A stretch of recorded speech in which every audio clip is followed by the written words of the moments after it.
So we made sure that we have the power and we are in automatic.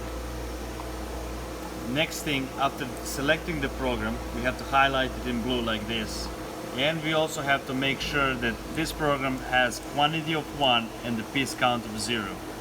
If we have piece count of 1, same as the quantity, we won't be able to run the program. Because this means that's how many times it's ran. Correct. Okay. This is calculated automatically as soon as the program is done. So selecting the program and then hitting the start button. This is going to start execution of this program. Now we have these two buttons lit up. Here we are specifying where we want to work on the machine. 1 being left side of the machine, 4 being right side of the machine. Where we want to put our piece. So by selecting 1, most of the cases will be left side of the machine. Machine will position itself on the left side in the parking position, and it's going to raise origin for you where you are aligning your piece, your material. So a piece come right against there.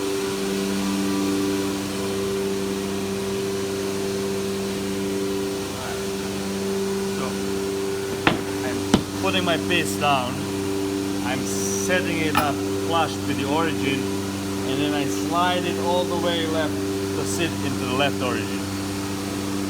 So Finish side up.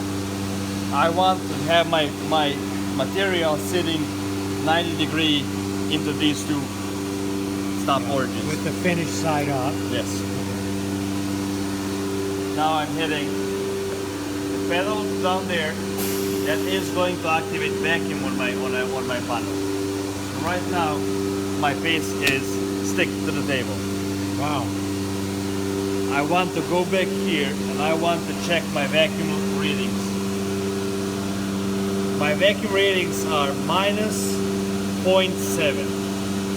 So minus 0.7. As long as it's minus 0.6 to minus 0.8, we can run the material. If it's less than minus 0.4, machine will stop. It's not gonna allow us to work. What would cause that? Either Okay. yeah, all kinds of grooves, too much grooves on the small board, like say cuts, or maybe it can also be that your size of the piece is leaving some extra open vacuum here. Let's say this is our piece now. Well, actually, that's going to be for a different topic because it's going to be we'll have to go in depth. We have our material on top. We activated the vacuum on the bottom, and we made sure that the vacuum is okay. Now we go back to the machine, and the button that's blinking, we have to press it, and that's going to start the program. So before I hit that button, I want to grab my remote control and make sure I have it in my hands and watch what the machine is doing. So if something wrong happens, I can always stop it on the mushroom. So safety mechanism. So by hitting the start button, the machine will start to move. So right now the machine is working.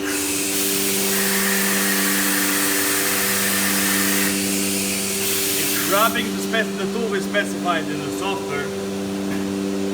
Once it takes the tool, it's going over the material and starts working on it.